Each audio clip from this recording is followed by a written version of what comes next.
Þetta Krummafótur, hlaðvarp þar sem Eyvindur Karlsson og Kristján Atli tækla litlumálin. Ég alltaf svo, spenntur, ég hef svo mikinn áhuga á svona alveg sér íslenskum orðum. Já. Sem eru bara til í íslensku. Kviðmáur sannlega uppáhaldsorðið mitt. Og út af þessum ástæðum, ekki að því að þú ert ykkur sérstakur áhugaður en kviðmáa. Nei, bara því að það svo ofboðslega íslenskt orð. Ja, mjög. Já. Gluggaveður. Já. Annað sem ég veit ekki til þess að sé til neinu öðru tungumáli. Og okkur Íslendingum bara almennt mjög hugleikið út af dollu. Út af dollu. Það mikið svona gluggaveður í dag, við erum inn í bíla. Já. Það mjög fallegt í dag en það ekki hægt að vera utan dyra. Já, svolítið kalt. Það gæti ringt bara fyrirvaralaust. Já, og vera að gera það alla vikuna. Algjörlega, það eru sólarglæturinn á milli. Já. En þetta ekki frábært. Svo það orðið sem kannski uppáhalds. Ég laug kannski aðeins með kviðmána því það annað orð og ég hef meira að segja alltaf þegar ég spila tölvuleiki þar sem ég get leikið álf. Já. Þá ég álfur og nota þetta nafn. Já. Og það ísbíltúr. Ísbíltúr? Já. Ísbíltúr frábært álfanafn. Já. Það virkar svo vel í eitthvað svona Lord of the Rings samhengi, Já. Ísbíltúr. Ísbíltúr. Ísbíltúr. Ísbíltúr. Ef útlendingar sjá þetta, þá það bara já, checks out. Já. Þannig að sérstaklega ef við að spila álf í einhverju svona online leik, þá heitir hann Ísbíltúr. Og þú veist, núna væri einmitt perfekt tími fyrir Ísbíltúr. Já. Þetta væri svolítið svona kjörið fyrir það. Já. En hvað segir hann Kristján? Hvað að frétta? Ég bara, allt í góðu Já. Það náttúrulega, nú ég svolítið svona fastur í millibils ástandi. Já. Það komið sumar. Já. En íslenska sumarið ekki alveg að gefa. Nei. Hingað til. Ekki mikið. Og ég svolítið fastur í rútínunni. Já. Að því að nú svona, þú veist, niðurtalningin hafin. Já. Ég leiðin til Spánar í mánuð. Og þá fæðist checklistinn. Já. Gátlistinn góði. Já. Og maður fær svolítið á heilan, þú veist, hvað á eftir að gera. Einmitt. Hvað þarf ég að klára áður en ég get slakað á. Já. Mér finnst það að vera mjög, ég veit ekki hvort að það endilega íslenskt hugtak, en það mjög fullorðins allavega. Já, það að vera svona, þú veist, ég verð að stressa mig svolítið aukalega fyrst. Já. Áður en ég get slakað á. Nákvæmlega. Og ég svolítið þar núna. Það bæði, þú veist, hvort það vinnan eða heima eða í öðrum hlutum. Já. Mér líður eins og ég þurfa að gera alla hluti. Einmitt. Þú veist, það ekki hægt að fara í frí ef þú veist, eftir að festa eitt lista á heimilinu. Einmitt. Þannig að maður með gátlistan á lofti. Já, akkurat. Annars góður. Já, það gott að heyra. Við fórum nú saman í bíó, nýlega. Já. Fórum í Bíóparadís. Það öndvegishús. Já. Það alltaf svo gaman að koma í Bíóparadís. Ég alltaf að tissa því að við förum ekki oftar. Ég veit.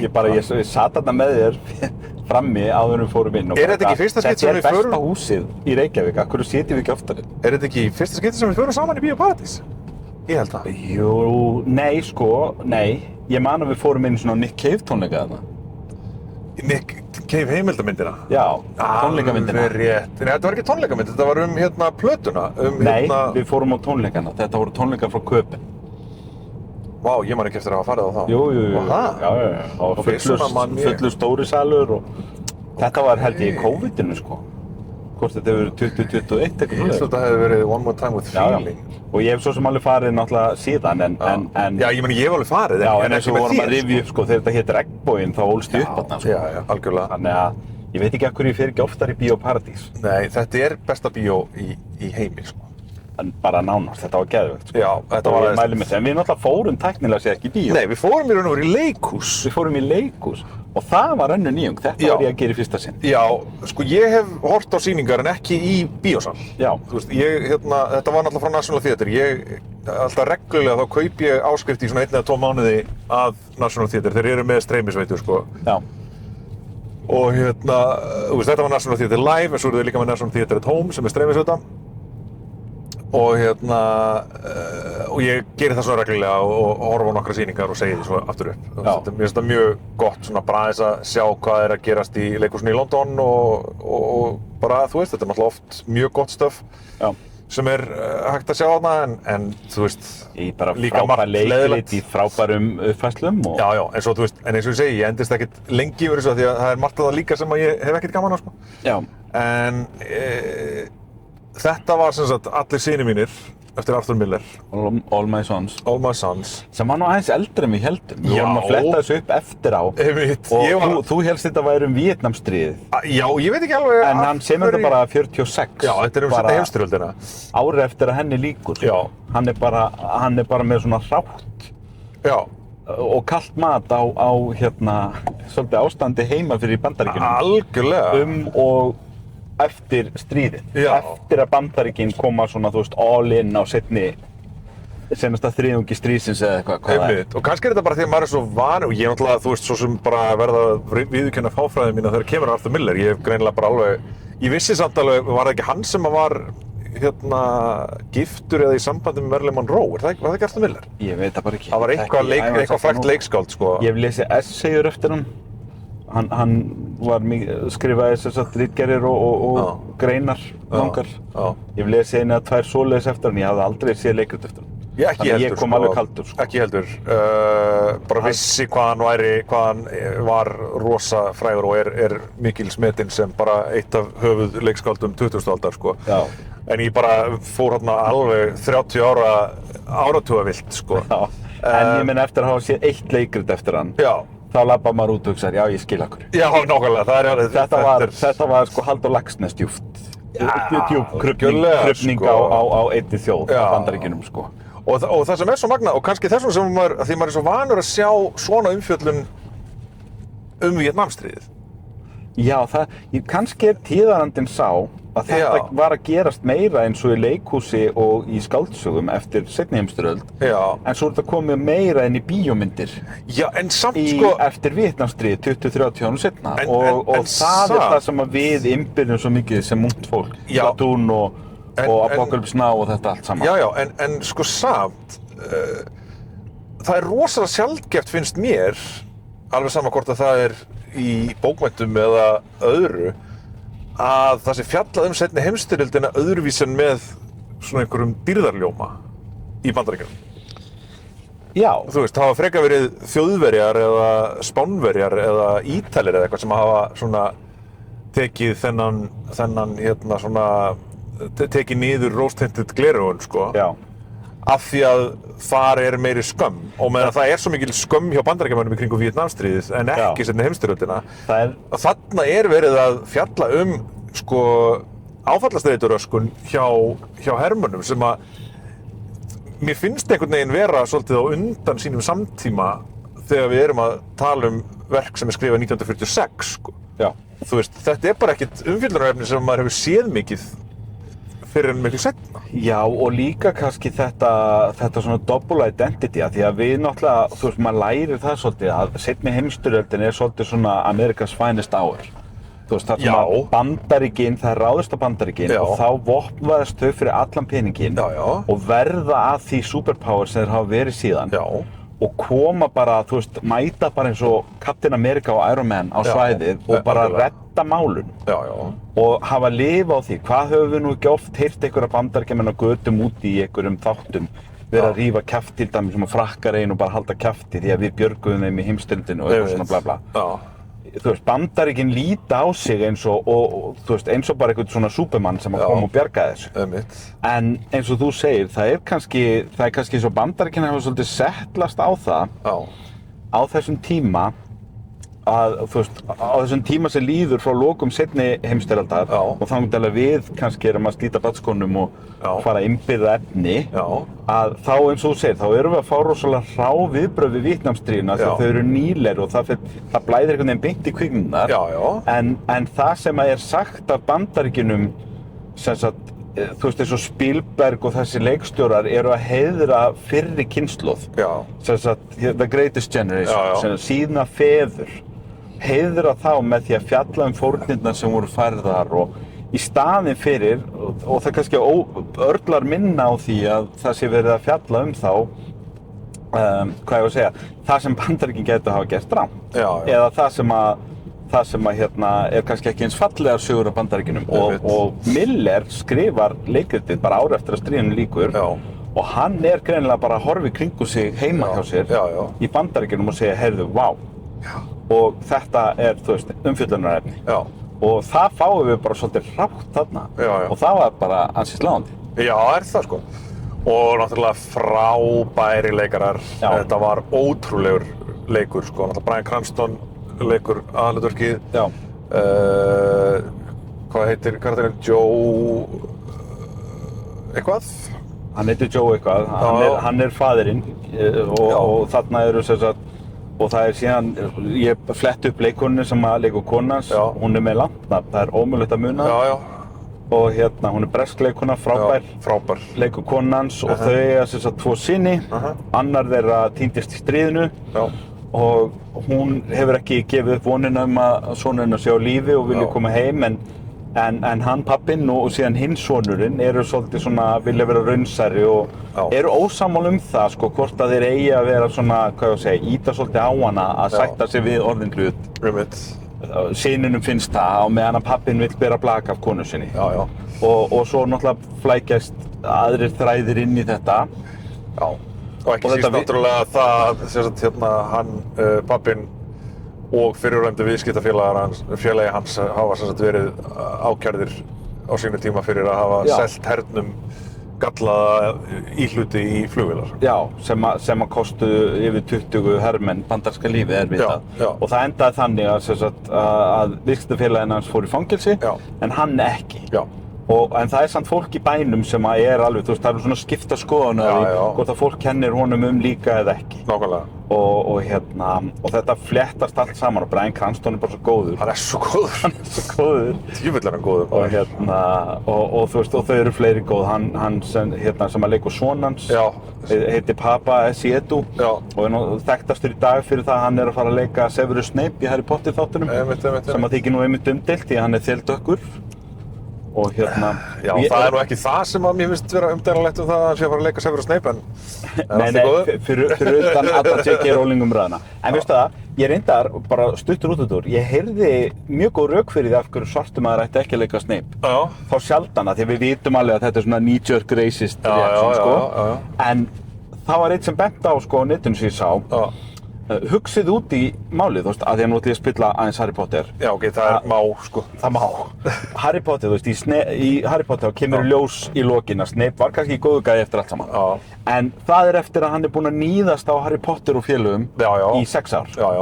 Og núansinn sem að Alan Rickman gat gefið þessum karakter. Að því að Alan Rickman eitthvað sem við dýrkum og dáum þegar hann mætir á skjáinn fyrst sem Snape í Harry Potter nr. 1. Og hann náttúrulega besti vondikall bara í Hollywood. Var. Þú veist, það engin betri að leika vondakalla heldur en Alan Rickman. Þú ert að tala um Love Actually. Ég að tala um það og sérstaklega Love Actually. Já, sérstaklega. Alls ekki að tala um Die Hard. Nei, alls ekki, sko. En sko, hann sagði, þessi gaur á netinu sagði, þú veist, ef þú lætur svartan mann leika Snape, þá áttar það á því að þetta eru sjónvarpsþáttaseríur næstu 5-6 árin, þá bara einhver svartur maður að fara að níðast á Harry Potter og hinum krökkun. Þú veist, bara vera mjög vondur við þau án sýnilegra ástæðu annað en það að hann hatar Harry Potter. Og hann sagði það hverfur svo mikill núans úr þessu og þú ert í rauninni að þetta svo hættulegt. Einmitt. Fyrir fólk, fyrir kannski nýja kynslóð sem þekkir ekki Harry Potter og mun innbyrða söguna þarna í fyrsta skiptið eða eitthvað. Þetta allavega mjög mögulega problematík. Gæti verið, en ég alveg sama af því að þetta J.K. Rowling. Við ætlum ekki að horfa á það. Nei. En bara verið þeim að góður, sko. Papa Essiedu engu síður greinilega frábær leikari. Því að sá var góður sem sonurinn í þessu leik. Bara algjörlega, sko, að þau fjögur aðal, það eru þau 3 og svo stelpa sig, ég man heldur ekki hvað heitir, ég las nú öll nöfnin á þessum leikurum. Sem að leikur, fyrrverandi kærustu Horna sonarins og núverandi kærustu lifandi sonarins. Þau vilja gifta sig, en sko Joe, pappinn, Bryan Cranston vill ekki að þau segja mömmuna af því að mamman pottitt á móti því að þetta náttúrulega bara ennþá unnusta sonarinn sem ekki ennþá komin heim. Þannig að þetta mikil flækja. Þetta mikil flækja, en þau fjögur eru bara stórkostleg, sko. og þetta bara, og ég mæla alveg með því að þetta væntanlega á leiðinni inn á National Theatre at Home. Ég held að allt sem að fer svona í bíósali fari þangað síðan þegar það er hætt að vera í bíó. Já. Og þannig ég bara mæli með því að allir fylgist með þessu. Þetta kostar ekki mikið þessi veita National Theatre at Home og það er margt frábært þarna. Ég horfði á alveg geggjaða uppfærslu, svona nútímavætta útfærslu af Bakkinjum eftir Sófókles, Bakkiney, sem að var nú bara, það var stutt eftir að við sáum Óristíu og maður var til í fleiri gríska harmleiki. Já. Og það er sko, það er náttúrulega kvennaverk mikið og var gert, í staðinn fyrir að sko þýða bundamálið eða breyta þessu algjörlega eins og í Óristíu náttúrulega er þetta bara skrifað alveg og nýtt og er ekki lengur í bundamáli, nema kannski að einhverju litlu leyti. Já. Þá þarna er þetta sett í slam poetry. Og það er svo flott að þetta var geðveiksýning og það er þarna inni og þeir sem hafa áhuga á physical theater sem er nú mínar ær og kýr þá er þarna alveg frábær sýning sem heitir Kinn frá Gekko-leikhópnum sem ég hef mitt stúderað svolítið. Já.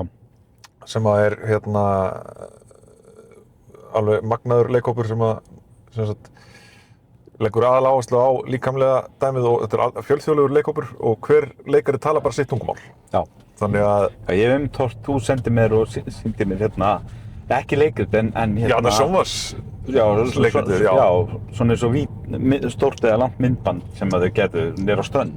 Nei, já, sem var svona gjörningur. Já, gjörningur, það var rosa flott. Já, og þau hefa líka gert, sko, það er alveg geðveikslega flott sjónvarsleikrit, sem er hálftíma langt, sem að það sem að ég mitt, sko, ég hélt ekki að það væri hægt að gera physical theater í sjónvarpi svo vel væri, en þarna er það gert snilldarlega, sko. Já, ok. Ég þarf að senda þér það líka. Það heitir Time of Our Lives, minnir mig. Ok. En, þú veist, það er allavega hægt að horfa á leikrit bara heima í stofu. Já. En þess þá heldur líka, sko, það langar mig að halda því til það. Bíóparadís er bara reglulega með leiksýningar. Já, þau eru að sýna þess að National Theatre. Og þetta ég gera oft. Já, ég er sammála. Því að þetta er eins og að horfa á bíómynd. Já. Segjum að þú ætlar að horfa á næstu, þú veist, Avengers myndi eða eitthvað, einhverja stórmynd. Eða Odyssey eftir Nolan í sumar eða eitthvað. Ímynda, þú veist, munurinn á því að sjá hann í bíó og heima hjá þér. Það er svo vantarlega með góðan töluskjá og sófann þinn og allt það. Við erum öll með, þú veist, góðar aðstæður í dag eftir faraldurinn. Það er allir með góðar aðstæður. Allir með gott. En munurinn er náttúrulega sá, heima hjá þér þá er verið að setja pásu til að fara á klósetti. Það þarf að taka eitt símtal og maður er í símanum á meðan. Maður er að prjóna eða á Facebook eða eitthvað. Og það er bara örugglega eins með leikritin en að fara bara og setja í Bíóparadís og horfa á svona geggja leikrit á stóra tjaldinu. Var frábært. Nákvæmlega. Fá sér popp og rauðvín og þetta format bara svínvirkaði, sko. Svo náttúrulega er áfengissala í Bíóparadís, þau eru með áfengisleyfi, þannig að... Besti barinn í bænum, sko. Já, ég sá það. Það var fólk sem satt bara á barnum þegar við fórum inn, sem satt ennþá í barnum þegar við komum út. Og það var bara, fólk er ekki bara að mæta í bíó hérna. Nei, þú fer náttúrulega á barina því að hvar annars það getur fengið bjór og bíópopp. Já, þú veist. Rauðvín og bíópopp og setja svo bara einhverjum leðursófum og slaka. Ég bara... Það viltu hafa það betra, hvort þú ert að fara í bíó eða ekki. En jafnvel, sko, þú veist, þeir eru náttúrulega að sýna bíómyndir. Já, og oft alveg ansi magnaðar bíómyndir. Þannig að Bíóparadís var okkar hæstu meðmæli. Ég bara, eins og alltaf, það þarf ekkert einu svona að tala þetta, skilur. Það vita allir sem hafa farið þarna inn hvað þetta er frábært, sko. Já. En talandi um bíó. Þá, ræddum við það nú einmitt við þetta tækifæri. Já. Þú varst aðeins að segja mér frá tíðindum úr bíóheiminum. Jú. Og ég var einmitt að sjá vinkonu mína í Bandaríkjunum sem var að pósta, hún hefði farið sem sagt á He-Man. Já. Og hún sagði þessi mynd er að floppa alls svakalega. Því þetta er ný mynd og það var næstu tómur salur. Já. Og þetta er í Bandaríkjunum. Já. Þetta er ég líka. Og sjá. En hún er nefnilega að fá góða dóma. Já, hún er að fá góða dóma. Hún er kannski að fá betri dóma heldur en margur bjóst við. Einmitt. En það virðist ekki... Og hún er að taka svona postmodernískar pælingar eins og Barbie. Já. Og er svolítið að svona skjóta á eitraða karlmennsku. Já. Þetta gengur svolítið út á það skilst mér. Ég hef ekki séð hana. En hún var að segja mér þetta. Ég var að spjalla við hana í gærkvöldi þetta, þessa vinkonu mína. Og hún sagði að hún héldi hreinlega að það væri út af því sem hún væri ekki að virka nógu vel. Af því að Trump-liðið væri bara sniðgangana af því að hún væri of woke, sko. Já, það er náttúrulega annars ég hef heyrt líka, sko, ef við tökum hinum meginn frá og það er náttúrulega það er mjög problematic leikari í henni. Jú, Jared Leto. Jared Leto leikur Skeletor. Já, ég sá einmitt fólk kommenta hjá henni á Facebook bara að ég fer aldrei að sjá þessa mynd. Ég borga mig ekki inn á mynd með Jared Leto. Já, það er bara fullt af fólki sem að tekur harðalínu þar, sko. Hann var ásakaður hans harkalega í fyrra ef ég man rétt og þá var búið að vera svona orðrómar hann lengi. Já. Og án þess að, þú veist, það er ekki búið að ákæra hann eða neitt, en þetta virðist líka í loftinu með hann og það er rosa mikið af fólki sem bara tekur harðalínu. Hann er bara á stalli með Kevin Spacey fyrir þeim. Já. Bara ég sé ekkert með hann. Nákvæmlega. Þannig að hún virðist hafa einhvern veginn, þú veist, svo er alltaf þetta að rífast hvað er rétt markasett og hvað ekki, hvort að þú gerði eitthvað mistök þar. Já. Hvort að trailerinn er nógu sterkur, mér fannst það persónulega ekki, Ég hef ekki séð hana en mér fannst það persónulega ekki. Ég held samt, sko, að þú veist, í þessu tilfelli, þú veist, þetta er ógeðslega sterkt IP. Já. Þetta er alveg fáránlega öflug nostalgía. Þetta hefði átt að húkka alla kallmenn okkar aldrei í bíó. Já. Og mikið konur líka. Mikið konur líka, já. Þannig að ég held að hitt sé kannski frekar, sko, að þetta hafi bara einhvern veginn fallið þarna á milli skips og bryggju. Já. Þannig að bæði, sko, anti-woke liðið og woke liðið eru að sniðganga þetta, sko. Já. Og sem var náttúrulega, þá náttúrulega er þetta bara dauðadæmt, sko. Það var bara einhver, þú veist, það var einhver sem var að segja að hún hefði, sko, þénað $4,4 milljónir fyrstu helgina. Já. Og þetta er mynd með $170 milljóna budget, sko. Já. Þannig að ég ætla að sjá þessa mynd, sko. Já, mér langar að sjá hana, sko. Hvort ég sé hann í bíó eða heima á endanum, en ég er forvitinn, sérstaklega ef hún er að fá góða dóma. Og það kom mér nú óvart að á YouTube-inu mínu, sá í vikunni, þar er einn sem ég horfi stundum á, þó sem ég sé iðulega ósammála honum, sem heitir Critical Drinker. Já. Og er náttúrulega mjög þekktur sem svona anti-woke, kvikmynda og sjónvarpsþáttagagnrýnandi. Já. Og hann er til dæmis bara í einhver herferð gegn Star Wars núna. Það er bara ekkert sem Star Wars gerir er gott af því að Star Wars er woke, hann er bara góð hvað. En hann var mjög hrifinn af He-Man. Þannig ég hugsaði með mér, hann hefur farið og hann hefur kannski verið svona pleasantly surprised að þetta var ekki meira woke en raunba vitni eða eitthvað, sko. Þannig að það gerir mig ennþá forvitnar bara. Hvernig á þessi mynd að vera, þú veist, eins og Barbie að taka einhvern veginn á eittarari kallmennsku og eitthvað svoleiðis, en samt er mesti anti-woke-gaurinn á YouTube. Það er reynda mjög spes, sko. Er hrifinn af henni, þannig að ég er bara forvitin og ætla bara að mynda mína eigin. Ég ætla að sjá hana, sko, það er alveg á hreinu. En það sem við vorum að tala þarna var, sko, hvaða vekur mikla athygli að bæði Masters of the Universe og Mandalorian og Grogu eru að nýjasta Star Wars myndin eru undir væntingum í miðasölu. Já. Þeir eru ekki að fá fólk í bíó, það er bara þannig. En söluhæstu myndirnar eru indie hryllingsmyndir. Já, tvær indie hryllingsmyndir. Gerðar báðar af nýliðum sem eru að gera sína fyrstu mynd og eru báðir, annar er 20 og hinn er 25. Já, og eru þeir ekki báðir YouTuberar? Allan annar? Jú, báðir sem sagt með bakgrunn frá YouTube. Já. Og nú man ekkert hvað heita, en það er sem sagt 20 strákur sem að gera myndina Backrooms. Já. Og hún er ég held að það sé A24. Já, það er A24, já. Og hún kostaði undir $10 milljónum, sem er bara $10 milljónir, sem er fáránlega lítið fyrir sérstaklega með stjörnum í hlutverkum. Já. Þannig að eitthvað, þú veist, launaseðillinn er örugglega bara óvinur stórt hlutfall af kostnaðinum hér. Já. Og svo er það hin myndin sem heitir Obsession og er gerð fyrir minna en milljón. Ok. Og hann er 25 ára leikari sem er að leikstýra í fyrsta sinn, sem að fær þessa hugmynd og gerir þá mynd. Já. Backrooms er sko byggt á YouTube-seríu sem að þessi strákur hefur verið að gera síðan hann var 14 ára. Já. Og sem er náttúrulega alveg ótrúlegt, sko. Já. Og þetta er sko, mér finnst þetta er svo margt magnað þarna. Þannig að í fyrsta lagi það að svona konungi menn séu að slá í gegn. Já. Sem kvikmyndagerðar menn. Og ég veit allavega annar þeirra, ef ekki báðir, hafa mikið talað gegn AI sem er náttúrulega mjög gott og mjög hressandi, en það náttúrulega þessi kynslóð er ennþá meira á móti AI heldur en nokkra á okkar kynslóð, sko. Já. Svona með það sem ég hef séð. Já. En sko, það er náttúrulega mjög skemmtilegt einmitt að, og eins og við vorum að tala um, sko, það er líka kannski hluti af þessu með He-Man og alveg örugglega með Star Wars, að bara þessi nostalgíu brunnur er kannski bara þurr ausinn. Já. Fólk held ég bara komið nóg af þessu endalausa nostalgíu rungi. Ég held þetta sé bara liðandi lok. Þetta var ákveðin gósen tíð þar sem var hægt að lífgalla hann andskotan við. Já. Og að því að sko, við þekkjum það alveg núna, þú veist, við orðnir rúmlega fertugir, að við erum búin að upplifa það að vera, þú veist, alla fullorðinsævina bara, ég vildi óska að þeir getur gert eitthvað við Transformers eða getur gert eitthvað við He-Man eða eitthvað. Svo er bara komið að því og svo bara flæðir þetta yfir okkur. Allt í einu ertu bara að drukkna hérna í einhverjum Super Mario og He-Man og Barbie og Transformers og þú veist, öll þessi IP sem við þekktum sem krakkar er öll komin aftur. Og svo náttúrulega Star Wars komið á fullt aftur og það er bara Star Wars í sjónvarpinu og Star Trek á fullu og Marvel er komið alveg inn með látum og núna er DC Universe og auðvitað kemur bara smá þreyta í þetta og auðvitað kemur, þú veist, að fólk situr og segir, þú veist, já, en ég er líka að fíla það sem Jordan Peele er að gera. Getum við fengið eitthvað frumlegt líka? Það er ekkert að því, sko. Nei, nákvæmlega. Og ég held að það sé bara það sem við erum að sjá. Eins og Steven Spielberg náttúrulega talaði bara með getið aldrei muna hvað hún heitir. Nýju myndina? Eitthvað Day. Disclosure Day. Ég man aldrei fyrra orðið í þessu. Þú veist, hann sagði það bara hreint út, þú veist, við þurfum ný IP. Það þýðir ekki að allar myndir séu einhvers konar endurvakningar á einhverju gömlu. Og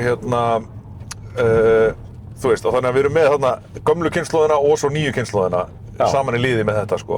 Það er okkar kynslóð sem er föst í einhverju bara, því sem við ólust upp með, sko. Já, föst í eitthvað, geti fengið meira Star Wars? Já, bara gott Star Wars, takk. Já, nákvæmlega.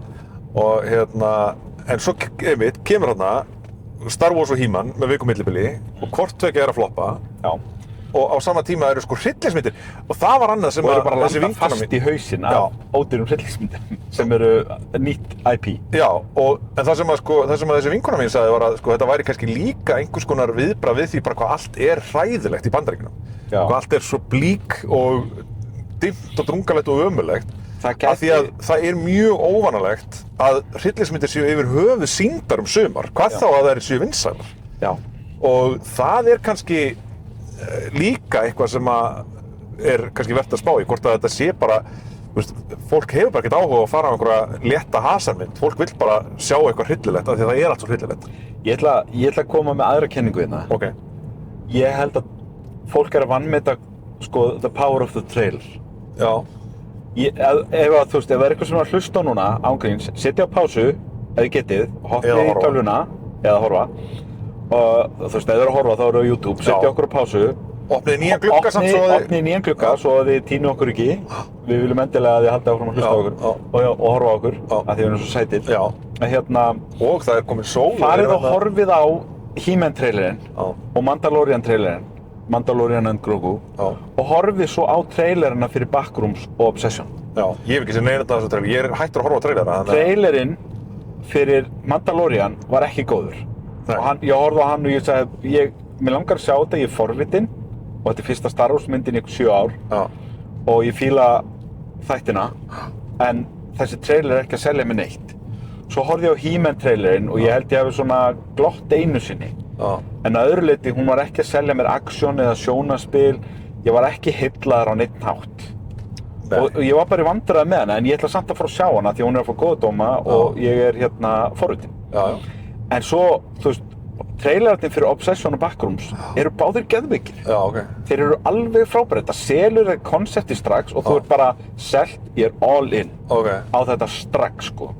Og þetta er svo einfalt, bæði og þetta er einhvern veginn, þú veist, þannig að kannski er þetta ekki bara það að það voru bara eitthvað 2 random hryllingsmyndir sem að fólk fór frekar á þetta stormyndirnar. Ég held að þetta sé líka þetta perfect storm af því að þessar 2 random hryllingsmyndir eru að fá frábæra dóma og virðast bara verðskulda þetta. Og nú ætlum ég að segja svolítið hana. Ég fór í bíó í gær. Ég var bara ekki búinn að segja það. Nei, þú varst ekki búinn að segja það. Dóttir mín er alveg bara, þú veist, vakin og sofin, sko. Hún varð að sjá Obsession. Þannig að við fórum á Obsession í gær. Og það er skemmt frá því að segja að það var stappað í bíó af ungu fólki. Já. Mér leið bara eins og einhverjum jólasveinarna, sko. Bara afi gamli, sko. Já. Þú veist, meðalaldurinn var sennilega undir 20 ára. Já.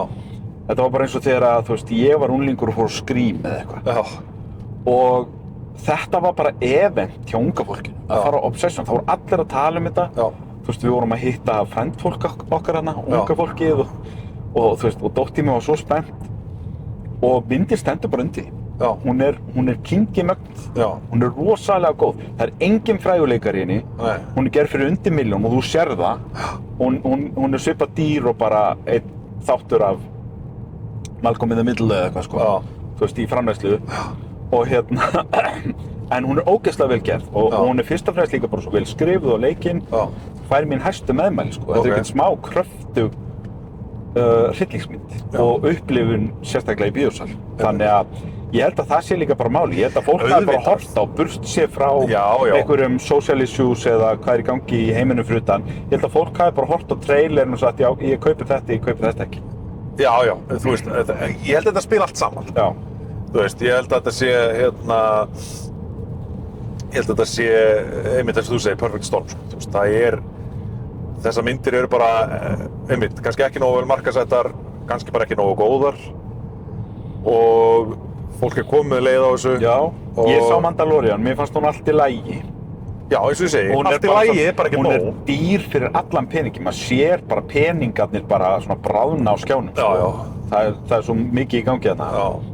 Og og hún er náttúrulega líka, þú veist, þarna er náttúrulega líka væntanlega, myndi ég segja, bara hreinlega vinsælasti leikari í heiminum í dag. Já. Að fá ansi vel borgaði vasann, sko. Já. Og hann stendur alltaf undir því. Það er alltaf gott að horfa á Pedro Pascal. Alltaf. Það er alveg ástæða fyrir því af hverju þessi gaur er orðinn svona central í Hollywood. En myndin var bara svona, já, ég hafði alveg getað tekið þetta heima.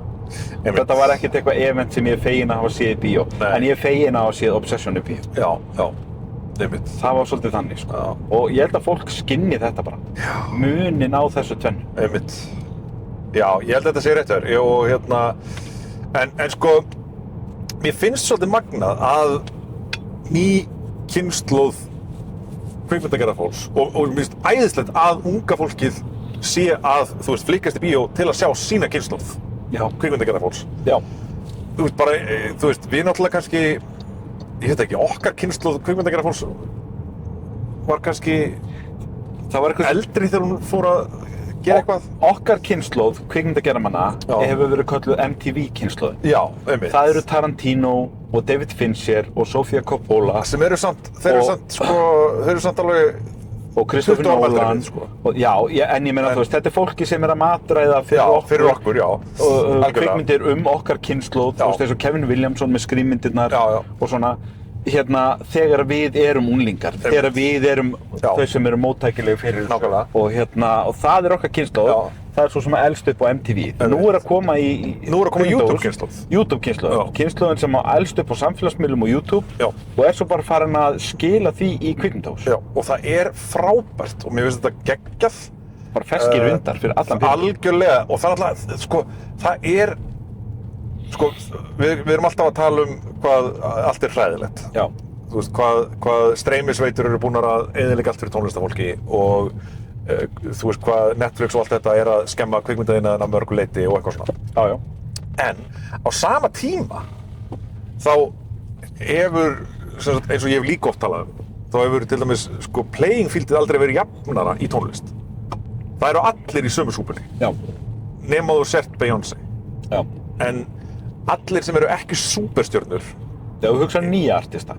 Já, nei, líka það gamla. Það er alltaf legacy-artistar sem hafa forskot, en það hefur alltaf verið. Já, en það eru samt líka, ég meina, þú veist, Elvis Costello er í vandræðum út á tónlistarbransanum. Skilurðu, þú veist, ég heyrði einhvern veginn að hann sæi fram á það að þurfa að vera að túra þangað til hann deyr, af því að, þú veist, hann bara fær ekki lengur neitt úr plötusölu og hann getur ekkert, og svo náttúrulega auðvitað getum við alltaf talað um það, þú veist, þessir listamenn sem hafa selt ógeðslega mikið af plötum hafa kannski verið of skammsýnir og gert ráð fyrir að það myndi alltaf vera Það er þannig. kannski góðan tími til að breyta lífstíl. Já. En það er erfitt og hart að ætla að segja það við Já. mannesku sem hefur í rauninni kannski ekkert unnið sér inn persónulega fyrir því að þurfa að minnka við sig. Nákvæmlega. En bara samfélagið kringum þau hafa breyst. Já, Allt í einu nákvæmlega. getur Elvis Costello ekki monetæsað sína snilld eins og hann gerði. Nei, og þú veist, kannski einmitt bara, þú veist, var eins og við öll eigum til að vera, bara var aðeins og skammsýnn og gerði ekki ráð fyrir því að, þú veist, þetta myndi hætta eftir 3 ár, þannig að hann lagði ekki fyrir allt sem hann fékk fyrir metsöluplöturnar, whatever, skilurðu. Já. En, þú veist, Elvis Costello finnst mér vera frábært dæmi svona listamann sem ekki súperstjarna, það ekkert allir sem vita hvað Elvis Costello einu sinni, en hann samt ótrúlegt nafn og risastórt nafn í tónlistarheiminum. Já. Og og þú veist, en á sama tíma þá eru, þú veist, listamenn sem eru örugglega sko að græða meiri pening á internetinu heldur en Elvis Costello. Já. Af því að, sem enginn veit hver sko, en þú veist, bara af því að þetta orðið svona lýðræðislegra og það geta allir orðið gert tónlist, það orðið svo ódýrt að gera tónlist. Já. Og gefa hann út. Þú þarft ekki útgáfu fyrirtæki eða stúdíó lengur, þú sér bara Billie Eilish.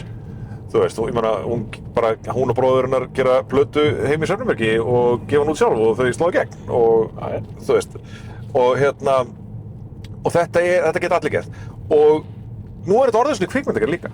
Já. Þú veist, við erum öll með kvikmyndaver í vasanum. Já, í rauninni. Þú veist, það er orðið svo lítið mál að gera bíómynd fyrir, þú veist, ég meina, fyrir $1.000.000. Já.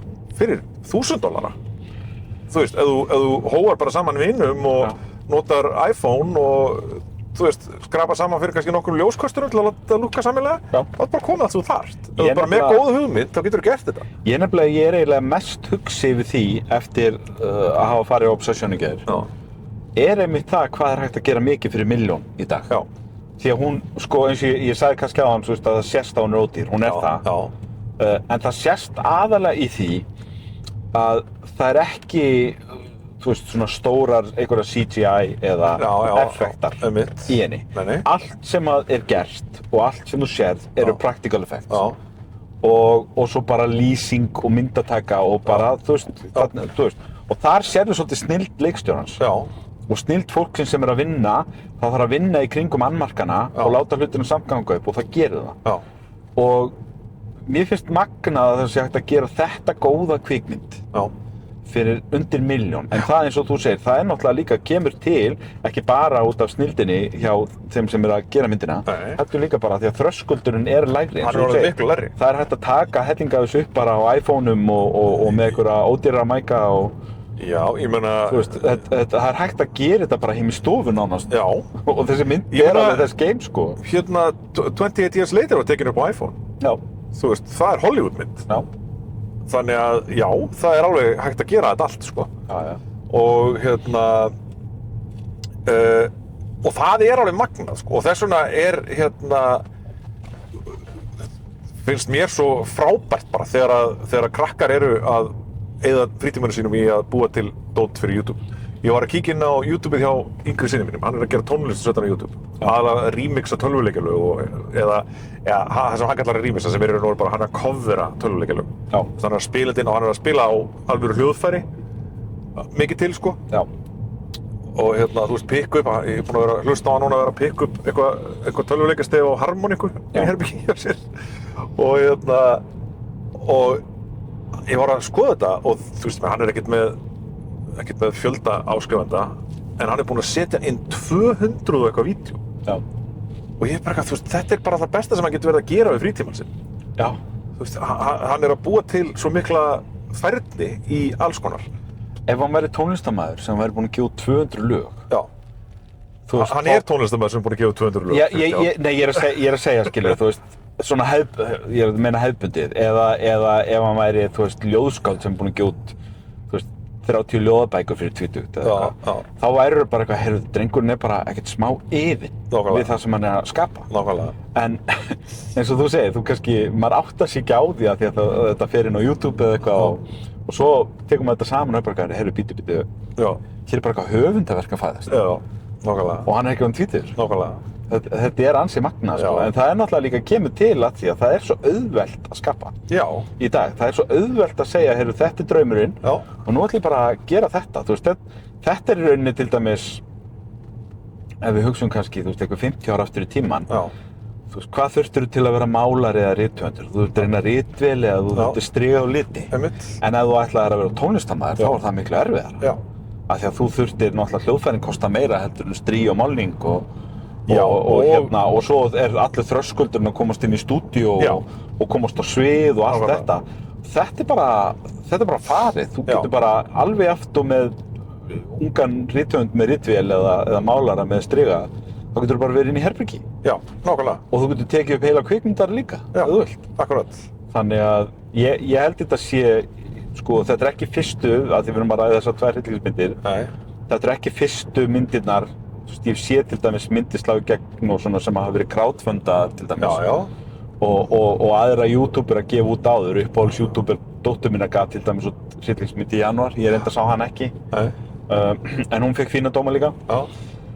Og ég held að það sé bara toppurinn á ísjakan. Ég held að þessi kynslóð sé bara að fara að taka yfir. Ég held að það sé rétt, sko.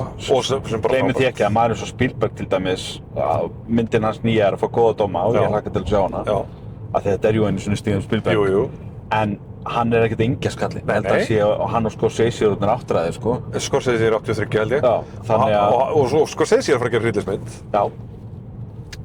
Það er náttúrulega líka gaman að sjá, náttúrulega hrollvekjurnar koma alltaf í bylgjum, sko, og það er aldrei bylgja í gangi. Það er svakalegur uppgangur núna í gangi og mér finnst það frábært. Við sáum hann fyrir svona kannski 10 árum síðan, þá kom önnur svona bylgja sem við fengum Babadook og var ekki 10 ára síðan, eitthvað svoleiðis. Og It Follows og svona Hereditary og svo framvegis. Kom allar í svona bara beiti eitthvað. Einmitt. Og svo svona kom pínu lægið aftur, en núna virðist vera, sko, og svo náttúrulega fór að koma reyndar Jordan Peele myndirnar, sko, og þær hafa kannski aðeins verið svona veltið sig af stað, sko.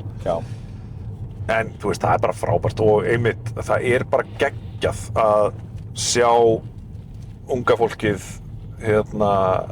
bara gera geggjaða hluti og einmitt neita að nota AI og allt þetta, sko, það er bara frábært. Ekki það, sko, Scorsese er farin að nota AI sem að hann er búinn að vera að fá bátt fyrir það. Já. Mér finnst þessi AI-umræða svo áhugaverð. Við höfum náttúrulega komið nokkur sinnum inn á hana hérna, við höfum eftir að gera það aftur. Ég tók eftir því daginn nefnilega. Það var allt vitlaust út í nýlega Nóbelsverðlaunahöfund.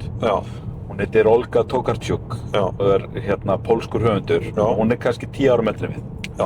Og mjög merkilegur höfundur. Ég hef lesið eitt verk eftir hana og hún er ansi kyngimögnuð.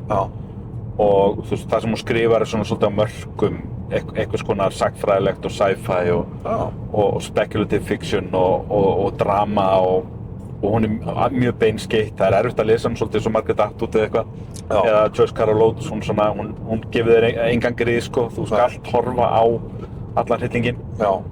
Og hún sem sagt viðurkenndi nýlega í viðtali að hún er að skrifa bók núna og hún sagðist hafa notað AI í fyrsta sinn. Ekki við að skrifa textan, ekki á neitt nátti vinnslu textans, en hún spurði AI að því hún er að skrifa sem sagt einhvern ákveðinn tíma í fortíðinni. Spurði AI, þú veist, getur þú gefið mér playlista fyrir lög og svona sem að myndi henta tíðarandanum þarna árið þetta. Og eitthvað svoleiðis. Og ég hugsaði með mér, sko, þetta er nú ekki, þú veist, þetta er ekki grófasta brot síðan séð. Og það varð allt vitlaust og það voru bara aðrir rithöfundar, ég var að lesa greinar þetta annað, voru bara aðrir mjög frægir rithöfundar sem að bara fordæmdu hana og sögðu bara ég hef aldrei verið fyrir jafn miklum vonbrigðum með manneskju og bara, þú veist, reiðin var mjög mikil og og svo fór ég að grafa aðeins og þá las ég aðra grein sem var þýdd úr pólsku og þá kom fram sem sagt og hún sagði þetta á ráðstefnu AI að því að hún er einn af stofnendum nýs gervigreindarfyrirtækis í Póllandi. Þannig að þá svona þar þyknaði hans í plottinu sko. Ok. Og ég hugsaði með mér, ok, það er kannski meira á bakvið þessa breyttu afstöðu frægasta núlifandi höfundar Póllands, Nóbelsverðlauna hafa heldur en þetta, en það er rosa, ég hugsa nefnilega, því ég veit ekki nógu um AI, ég spyr þig ofta því þú veist meira en ég, þú er bara miklu meiri reynslu en ég að prófa AI og nota það fram. Að sko, mér finnst, þú veist, mín fyrstu viðbröð er þetta svona svart og hvítt? Skilur, fólk er rosa fljótt finnst mér að taka bara einhverja prinsip afstöðu bara ég er all in eða ég ætla að boykotta allt sem kemur nálægt. Já, það er nefnilega, held ég kannski svolítið, já, það er svolítið vandamálið að vissu leyti. Sko, ég verð alltaf neikvæður og neikvæðri í garð gervigreindar. En á sama tíma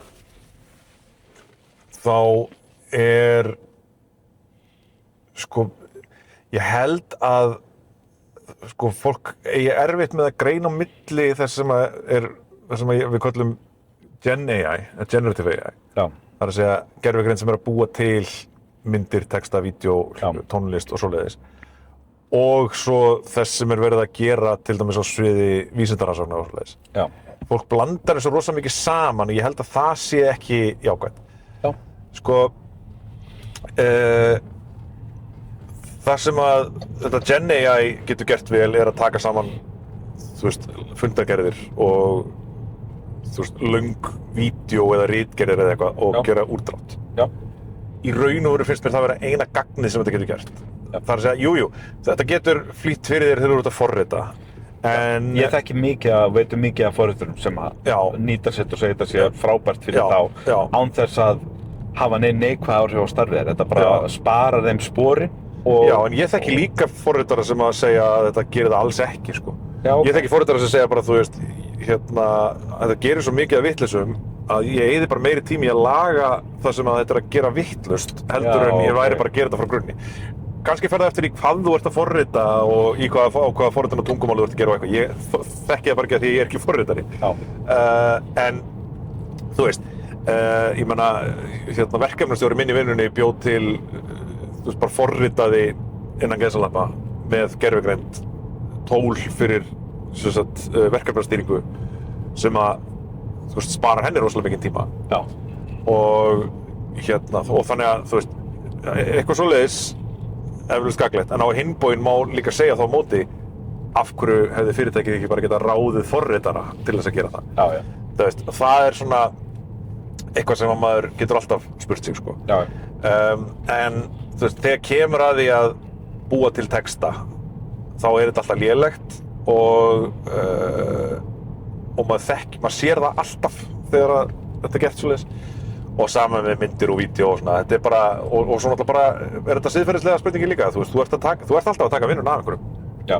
Og þetta náttúrulega byggir líka á höfundarrétti sem þetta er bara búið að stela. Það er náttúrulega stóra issue, svona aðkallandi issue akkurat í dag er það að AI er basically bara að stela öllu höfundarverki. Akkurat, og ég sá tvær sögur á samfélagsmiðlum sem að mér fundust vera rosalega ljótar. Það var sem sagt, það var náungi sem deildi þessu sem er listamaður sem að selur svona stokkteikningar sem fólk getur keypt og notað. Og það var einhver sem var að, sem postaði einhver staðar og sagði, ég keypti stokkteikningu af þessum listamanni og ég ætlaði að nota það í YouTube-banner. Já. Og ég er með logo sem ég líka lét listamann teikna fyrir mig. Já. Hann hafði borgað fyrir þetta, hvort tvekja. Og svo sagði hann, svo ætlaði ég sem sagt að ég kann ekki, ég er ekki hönnuður og kann ekki að setja upp YouTube-banner rétt af því að það er alveg vandi að setja upp YouTube-banner af því að það er eftir því hvar hann sést, þá eru mismunandi sko hvað hluta á honum sést, eftir því hvort þú ert í síma eða sjónvarpi eða tölvu eða whatever. Já. Og þannig að ég kunni ekki gera þannig, ég hlóð logoinu og þessum bakgrunni sem ég vildi hafa sem ég hefði keypt inn í gervigreindartól og baði að setja þau fyrir mig. Já. En gervigreindartóli bjó bara til eitthvað alveg nýtt sem var bara innblásið af þessu, en var ekki með þessu tvennu. Okay. En mér finnst það ógeðslega flott. Já. Og hann birti þetta. Þú veist, þú veist, verður fólk brjálaði við því að ég noti þetta? Af því að fólk náttúrulega móti AI. Já. Og listamaðurinn náttúrulega frétti af þessu, það var einhver sem sendi honum þessa færslu. Já. Og hann sagði bara, þú veist, ég bara felmtri sleginn, sko. Þú veist, það sko skýlaust brot á því sem að þeim samningi sem þú gekkst undir þegar þú keyptir þetta, að hlaða mínum verkum inn í gervigreindartól. Já. Og þetta hlýtur að flokkast einhvern veginn undir það að þú sitt að selja verkin áfram, sem að bara brot. Já, ég meina, þú veist, það er bara hreinlega klausa í skilmálunum þegar þú kaupir á honum stokk. Þú veist, þegar þú kaupir stokklist þá er bara mjög misjafnt hvar þú mátt nota hana og hvernig þú mátt nota hana. Og hans skilmálur eru bara að þú mátt ekki setja þetta inn í gervigreindartól. Það bara stendur skýrum orðum. Og og þannig að hann náttúrulega, sko... Og mjög alvarlegt brot. Þetta er alvarlegt brot, skaðinn skeður, sko. Gervigreindarinn kom með það. Nákvæmlega, hún er komið með þetta. Og þannig að, þú veist, náttúrulega náunginn, þú veist, sagði bara, ok, fyrir ekki, ég skal taka þetta niður, en það var fólk að í kommentunum bara hvetja, þú veist, þú verður að kæra hann bara. Þú veist, þetta er það alvarlegt brot, sko. Já. Og svo var annar sem var rithöfundur sem kommentaði á þetta. Sagði, ég sá náungi búinn að vera að skrifa svona einhverja serialsögu. Já. Sem ég held hann sé bara búinn að vera að gefa, ég held það sé bara eitthvað blogg eða eitthvað. Og hann gefur út eitthvað sko 5 til 15.000 orð á mánuði eða eitthvað í þessari framhaldssögu. Já. Og er víst mjög vinsælt. Já, ég meina, Andy Weir gerði þetta til dæmis með The Martian fyrst. Já, nákvæmlega. Þú veist, þetta er bara gerist og er algengt. Já, þetta er algengt. Það er góð leið. Og hann er búinn að vera að gera þetta og síðan er einhver sem að skrifar honum post og segir eitthvað, ég elska þessu sögu, þú veist, ég bíð alltaf svo spenntur eftir að það komi nýtt og ég er stundum svo óþolinmóður að í hverju mánuði þá set ég nýjasta kaflan inn í, ég er með gervigreindamódel sem ég er búinn að mata á þessu öllu þannig að það getur skrifað fyrir mig næsta kafla svo ég þurfi ekki að bíða þess lengi.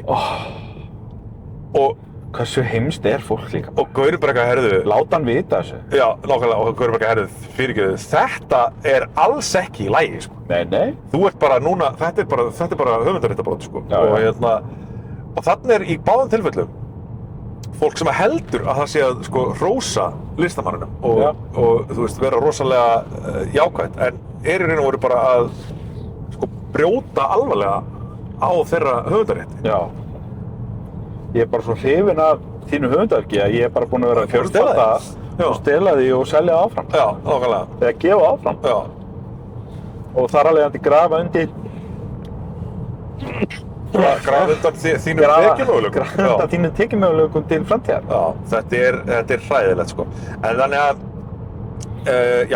þú veist, þetta er svo flókið, finnst mér, þetta gervigreindadæmi.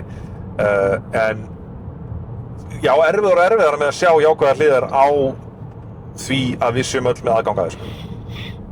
Þú veist, flest fólk er að nota þetta í bara eitthvað algjörlega tilgangslaust og ég ætla ekki að þykjast vera saklaus í því. Já. Þú veist, ég nota ChatGPT stundum bara eins og leitavél, sko. Já. Sem er náttúrulega alls ekki umhverfisvænt og bara ekki gott. Ekki það, þegar maður nota Google þá hvað sem gerist það sama.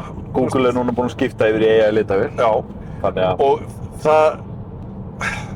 Ég ætlaði að hætta að nota Google þegar þeir gerðu það. Ég var nei, hingað ekki lengra. Fór yfir í DuckDuckGo sem að allir höfðu mælt með mig.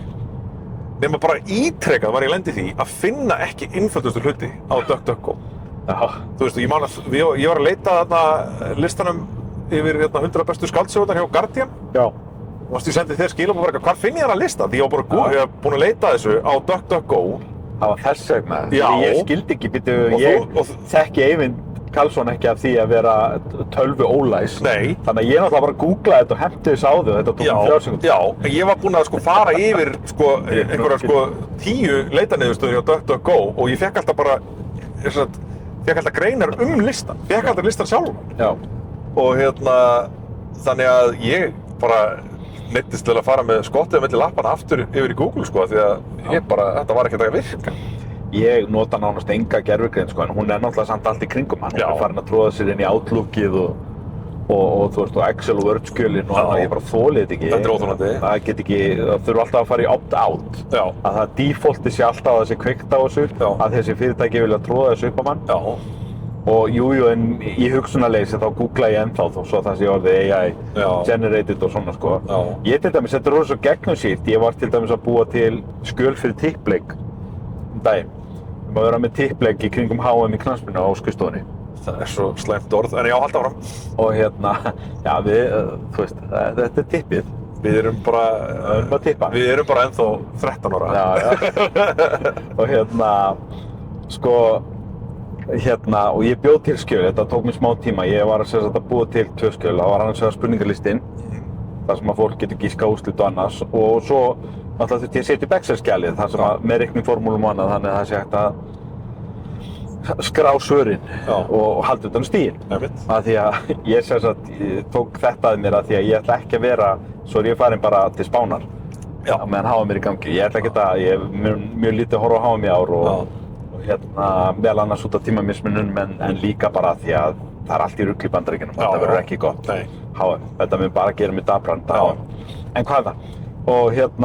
Og svo er ég sem sagt sendi skjölin frá mér, bara 3 sem að skoða þetta. Svo fekk ég spurningarnar, hvað AI notaður til að gera þetta? Já. Og ég náttúrulega, þú veist, leið eins og ég væri nýræður, sagði bara, nei, ég ger þetta bara á gamla mátann. Já. Ég hef svo sem alltaf verið þannig og alltaf vilja bara vera svolítið old school frekar en, þú veist, ég nota til dæmis ekki Excel nema ég þurfi þess.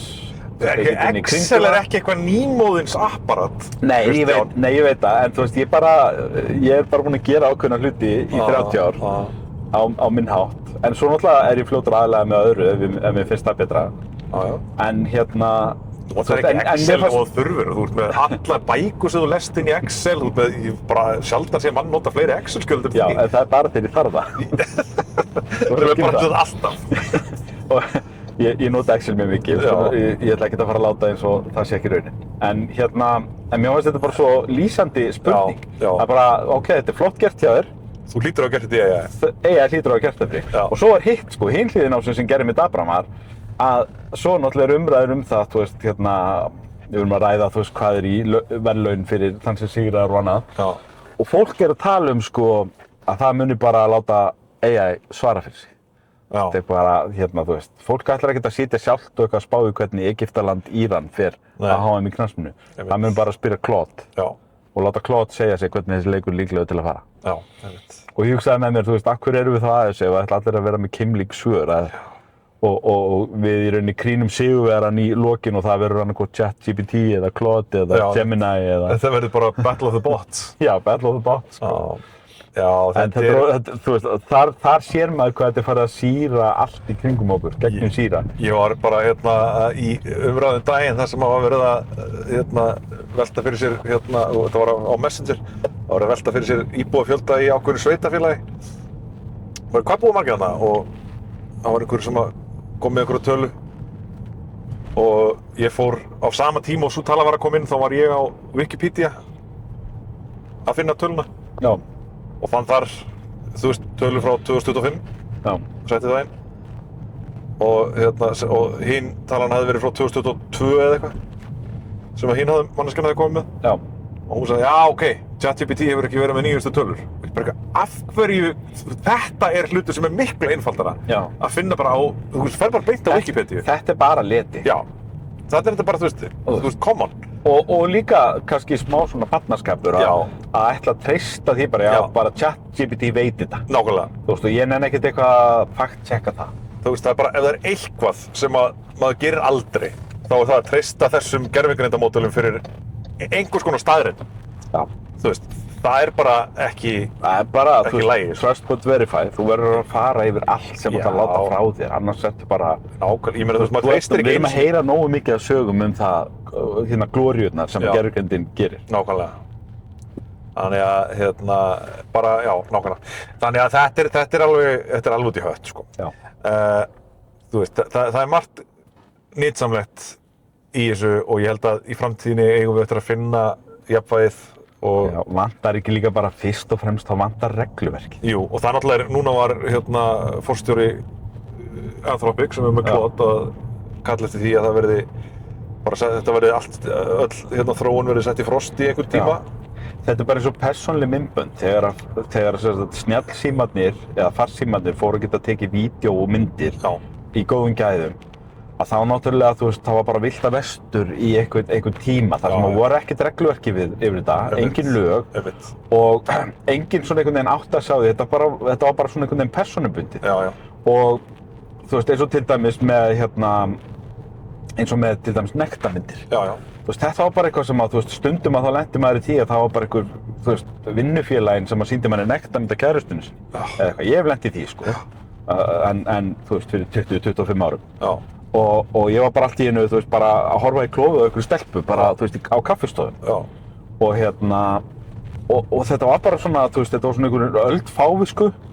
Og þetta var bara algjörlega persónubundi. Jafnvel þá, þegar það var ekkert ólöglegt eða neitt stigma við þetta, þá hefði ég aldrei gert þetta við kærustuna mína, skilur. Nei. En sumir gera það svona og þá er það bara þannig. En núna, svo 20 árum síðar, þá erum við komið með mjög stíft og skýrt regluverk þetta og náttúrulega fyrir vikið stigma og annað sem fylgir þessu. Við erum með miklu skýrari siðferðisleg mörk sem að svona dansa svolítið eftir lögunum sem hafa verið sett og lögin náttúrulega síðan dansa eftir siðferðinu. Við erum bara búin að læra á þetta. Við erum búin að læra á þetta og ég held sko að þú hugsaðir hvar gervigreindin gæti verið og hversu flott og fullkomin hún gæti verið eftir 20 ár. Ég held að við verðum líka á miklu skýrari stað með hvar mörkin liggja. Hvað gerir maður og hvað gerir maður ekki. Svona bara gerir maður ekki. Þú veist það bara til dæmis í dag að ef þú myndir sýna mér klámmynd af konunni þinni þá ertu bara fyrir mig glæp. Það myndi aldrei hvarfla að þér í dag, hvort sem að þú ert típan sem að væri til í að sýna mér hana eða ekki. Þú veist þú ert að fremja glæp. Og þar held ég að við verðum eftir einhver 15-20 ára með regluverkið og siðferði verður allt orðið miklu skýrara. Af því við erum greinilega eins og þú segir, fólk að senda höfundinum bréf, bara eitthvað, ég svo hrifinn af verkunniðinum að ég stalli þeim og lét gervigreind hafa þau. Nákvæmlega, þetta er bara galið sko. Sem eitthvað sem eftir 10 ár þá mun enginn gera þetta. Nákvæmlega. Af því að það verður allir búin að læra, þetta í fyrsta lagi þetta glæpur og í öðru lagi þá bara gerir maður ekki svona. Nákvæmlega. Það er bara þannig. En hver er þín pæling í dag? Heyrðu, hún tengdist kannski svolítið þessu sem við erum búin að ræða um sköpun og hversu auðvelt það er að skapa og búið til bíómyndir og annað í dag. Ég heyrði ansi góða pælingu daginn sem að satt svolítið í mér og hún svona búin að velkjast aðeins á milli eyrnanna mér. Það var eldri kona á TikTok sem að sagði sem sagt, hún sagði hefur þú eitthvað pælt í því að þegar þú ferð að sofa að sem sagt, hvernig þú sofnar og hún sagði þú sofnar þannig að þú leggst niður og þú þykist vera sofandi og þannig sofnar að þú þarft að fake it till you make it. Og hún sagði hvert einasta skipti sem þú ferð að sofa að þá þarftu fyrst að þykjast vera sofandi. Oh my god! og plata sjálfa þig. Og þú segir bara við sjálfa þig, nú ætlum ég að ljúga sjálfum mér að ég sé sofandi, þangað til ég sofandi. Maður gaslýsir sig, þangað til maður sofnar. Maður gaslýsir sig þangað til maður sofnar. Og hún sagði, þetta á við allt sem þú gerir í lífinu. Ef þú ætlar að fara að hjóla í fyrsta sinni á ævinni, þá þarftu að byrja á því að ljúga sjálfum við þér að þú getur hjólað sem þú getur ekki. Og svo hjólar þú þangað til þú getur það. Ef þú ætlar að klifra upp fjall, bara einhvern klettavegg, þá þarftu að læra það fyrst og þú þarft að gera það með því að gera það þegar þú getur það ekki. Og hún sagði þetta á við alla sköpun. Ef þú ætlar að læra gítar, þá þarftu að byrja á því að kunna ekki á gítar, en segja sjálfur þér að þú getur þetta. Og ef þú ætlar að skrifa skáldsögu, þá þarftu að byrja á því að segja sjálfur þér, það er skáldsaga hérna, þó svo sé ekkert á blaðinu. Og svo byrjar að velrita, eða handskrifa. Oh my god. Og hún sagði þetta á við alla sköpun, þú veist. Og hún sagði þetta listamenn þekkja þessa hugsun mjög vel. Þetta er það sem listamenn gerir á hverjum degi. Hann sest niður, hann býr til eitthvað úr engu. Af því að hann laug að sjálfum sér, basically, þangað til að það var ekki lengur lygi. Þangað til að varð satt. Hann gerði lygina að sannleika. Öll sköpun er gaslýsing. En þetta gerum við líka í lífinu. Þú veist, þú þarft að læra að synda og þú gerir það með því að bara ljúga sjálfur þér þangað til þú getur synt. Og þú gerir þetta líka þegar þú fer að sofa. þá leggstu niður og lýgur að sjálfu þér og sitt sofandi. Já. Mér finnst þetta góð pæling. Ég er búinn að hugsa þetta mjög oft síðustu vikur. Þetta geðveikt. Já, mér finnst þetta, hún orðaði þetta svo vel, bara svona að þú veist, já, og þá ertu búinn að ljúga sjálfu þér, þangað til þú ert ekki lengur að ljúga sjálfu þér. Já. Og þannig býr maður til eitthvað úr engu. Þetta bara með fallegri pælingu sem ég hef heyrt. Já, þannig að þú veist, ef það er einhver núti sem maður vill meina að viðkomandi sé ekki listamaður af því að hann skapar aldrei neitt, og bara segjum við sjálf ykkur, heyrðu, við förum öll að sofa á kvöldi. Nákvæmlega. Og þá erum við öll að búa til svefn. Svefn er basically töfrabragð. Já. Þú bara leggst og ert vakandi, en þú lokar samt augunum og segir, sjáðu, ég er sofandi. Já, nákvæmlega. Og svo bara allt í einu ertu svona. Nákvæmlega. Hefur þú upplifað það að þú ert farin upp í á undan makanum þínum og þú ert svona finnur að þú ert að nálgast að sofna. Já. Og þá kemur makinn þinn inn. Já. Og þá þykistu vera sofnaður. Já. Til þess að hún veki þig ekki. Já, það er af því að þú ert upptekinn með að ljúga sjálfur. Ég veit það! Og þá verður að gera svona að ljúga henni líka. Já! Þetta er þessi örfáa skipti sem að það er í lagi að vera óheiðarlegur í sambandinu. Já, þetta er sennilega sú lygi sem að veitir mér minnstu samviskuna. Það er bara 0 samviska. Það er engin samviska. Þetta er bara... Ég er í óðæðnuljúgum, hún er að fara að leggjast niður og ljúga sjálfur sig hvort þið er. Nákvæmlega. Og mér. Nákvæmlega. Þannig að þú veist, þetta er það sem við gerum á hverju kvöldi. Já, já. Og líka stundum á morgnana þegar maður rumskar og maður vill sofna aftur, sko. Getum við ekki sagt að það sé svolítið falleg tilhugsun líka að við endum hvern einasta dag í lífi okkar á lygi? Það fer eftir hvernig á það er litið, en jú. Jú. Já, það er ágætt. Ég bara vil bæta, ég veit ekki af hverju, það er bara allt í einu þá myndi ég eftir því, sem ég hef alltaf ætlað að segja, því við erum komin með þessa míkrafóna hérna. Já. Hvað er óþolandi þegar fólk heldur á þeim? Já, hvað er með það? Þetta er hannað til þess að vera... Er þetta einhver tíska eða? Já, eitthvað er það. Þetta er hannað til þess að þú þurfir ekki að halda á þessu. Það er allt pointið með þessu mikrofónu.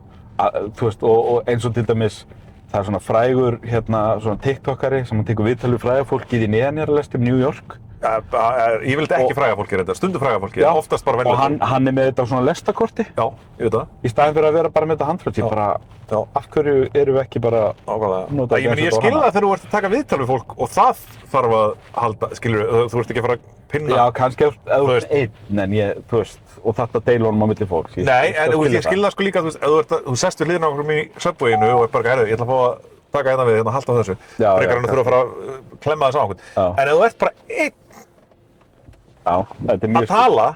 Þetta er mjög skrítið hvernig þetta var það einhverju tísku, að taka hlut sem er hannaður til þess. Já. En ég meina við náttúrulega erum líka til á í kynslóð, svo í kvartinu aðeins yfir unga fólkinu, sem að hlustar á raddskilaboð alveg út í eitt. Og þú veist, og það hlustar raddskilaboð þannig að það heldur á símanum upp að eyranu og hlustar. Já. Og þú veist, og ég bara, þú veist, það er ekkert þarna í lagi. Bara, hérna eru gamlu kallarnir að öskra á skín. Helvítis unga fólk. Við þakkum fyrir okkur í dag. Þakkum fyrir okkur í dag. Þetta er búið að Robert. Takk fyrir bíltúrin. Já, þetta var fín bíltúr. Við erum komin aftur heim. Já, ég kann að tímasetja þetta, sko. Ég veit það. Og við sjáumst næst. Já. Bless.